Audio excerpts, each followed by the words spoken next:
On débat tout de suite avec Meir Habib. Vous arrivez d'Israël, directement quasiment du bureau de Benjamin Netanyahou, dont vous êtes l'un des conseillers.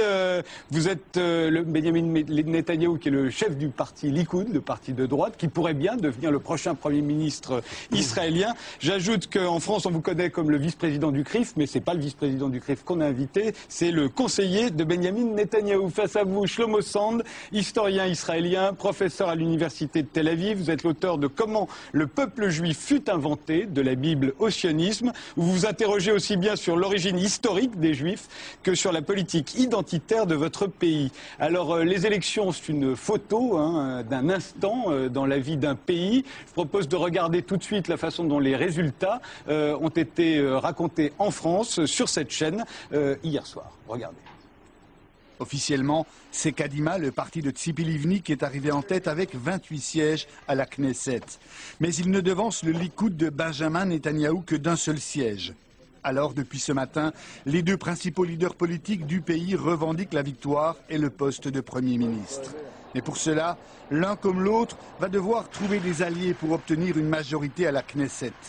Avec au centre de toutes les attentions, cet homme, Avigdor Lieberman, le chef du parti d'extrême droite Israël Notre Maison, arrivé en 3e position. On a besoin d'un gouvernement très rapidement. On va faire tout notre possible pour que le peuple d'Israël puisse se tourner vers l'avenir. Lieberman a rencontré Tzipi Livni et Benjamin Netanyahou, mais il n'a pas encore fait connaître sa décision. Pendant la campagne électorale, Lieberman avait menacé les Arabes israéliens de les évacuer d'Israël et promis d'en finir définitivement avec le Hamas. Alors, à votre avis, qu'est-ce qu'il a emporté dans ces élections? Est-ce que c'est la radicalisation de la population israélienne? On a noté une poussée des ultras, que ce soit les ultranationalistes ou les ultra-religieux, à votre avis?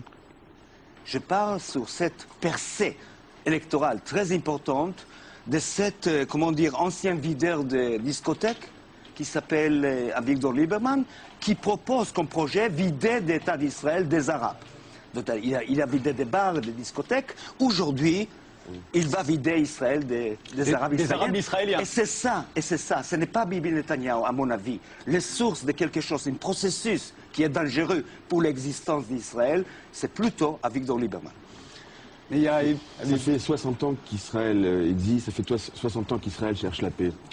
En 48, en 56, en 67, il n'y avait pas de problème de territoire. Mais en 48, en 56, en 67, tous les Arabes ont essayé de détruire l'État d'Israël, État minuscule. C'est 20 000 km², c'est même pas 2 départements français. Ce qu'a essayé de faire Aric Sharon, le faucon Aric Sharon, qui était considéré comme on l'a totalement diabolisé. Je vais juste terminer, vous allez me répondre avec votre permission. Et en 2003, il a fait quelque chose d'incroyable. Il a démantelé 9000 personnes qui vivaient depuis 30 ans dans la bande de Gaza, des petits-enfants. Il a détruit des maisons, il a déterré des cimetières, il a détruit des synagogues. Et il a dit, et c'était extrêmement controversé en Israël, ce qui fait que les Israéliens aujourd'hui disent mais pourquoi on a tout fait, on est sorti de la bande de Gaza jusqu'au dernier centimètre carré, est-ce que ça portait la paix? Non. Donc les Israéliens dans leur majorité aujourd'hui, pour revenir à votre question initiale, sont beaucoup plus méfiants. On dit à quoi ça sert? On sort des territoires, en échange on a quoi? On a des bombes, des roquettes et des Qassams. Israël veut vivre en paix. Israël veut vivre avec les Palestiniens. Est-ce que je peux corriger comme historien? Parce qu'il y avait un discours historique. Moi je n'ai pas de retourner vers l'histoire. Mais il faut vous corriger, monsieur. Menachem Begin a fait la paix en signature d'un accord de paix avec l'Égypte. Sharon a quitté le Gaza pour ne pas signer avec Arafat un accord de paix. Il faut comprendre ça. Israël a quitté Gaza. Il n'a pas quitté Gaza parce qu'il y a un siège de Gaza. On ne fait pas une retraite d'un territoire en faisant un siège de territoire. Maintenant, c'est important. Sharon n'a pas quitté Gaza pour faire la paix. Il a quitté Gaza pour ne pas faire la paix avec les Palestiniens, pour ne pas sortir de Cisjordanie, pour ne pas évacuer le Jérusalem arabe. C'est clair pour moi. Mais c'est 42 ans. Si on parle d'histoire, monsieur, 42 ans qu'un peuple sans aucun droit politique vit sous une occupation de l'armée israélienne. En plus... Depuis 67, vous voulez dire. Depuis 67. Et plus de ça. Non, ne dérange pas. Monsieur Habib, comme historien, confrère, ne me dérange pas. Maintenant, la chose importante est qu'en 2002, mars 2002, les ligues arabes, inclus l'OLP, inclus le gouvernement Liban, avec 2 ministères Hezbollah, ont fait reconnaissance d'Israël des frontières de 67. Israël n'a pas réagi. Israël n'a pas déclaré qu'il accepte une paix durable, profonde avec les Palestiniens.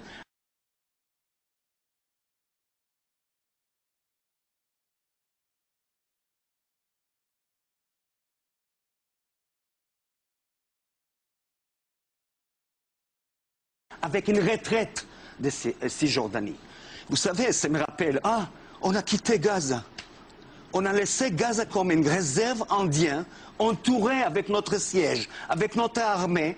Et par contre, on garde Cisjordanie avec les colonies. On a continué la colonisation et en plus, cette année-là, pendant qu'il y avait un pourparlers avec Mahmoud Abbas, Israël a continué à grandir les colonies et en plus, à ce moment-là, Israël fait le maximum pour enterrer toute Jérusalem avec des colonies juives. Dernière phrase, vous avez fait. Vous avez me dit, État juif, c'est votre État qui vit à Paris, mais ce n'est pas un État de 20% des Arabes. Et c'est ça qui est important. Pourquoi Lieberman a eu tellement de voix? À cause de votre discours qui appelle ça. Moi, je voudrais un État, république de toutes les Israéliennes. Pas une république qui appartient à Habib, qui vit à Paris comme vice-président de CRIF, mais un État des collègues arabes qui travaillent avec moi à l'université de Tel Aviv, qui payent les taxes. Et voilà, un État qui dit qu'il n'appartient pas à ses citoyens, mais il appartient à Habib qui vit à Paris. Je crois que cette anomalité, cette refus des gens comme Habib, qui est Israël, que je comprends qui était né comme État juif à 48, après les Shoah, après les tragédies, devient une république de ses citoyens et pas l'État des, comment dire, des deuxième résidence, comme la résidence secondaire de M. Rabin. Monsieur, il faudrait peut-être rappeler à monsieur Bon, qui représente, il faut comprendre que monsieur représente la frange de la frange en Israël. Israël est un démocratique. Ce n'est pas une faute, d'ailleurs. Non, mais les gens quand même doivent le savoir. Les gens doivent savoir aussi qu'en Israël vivent 1,5 million d'Arabes. Quand vous promenez à l'université de Jérusalem, vous voyez des femmes voilées de partout.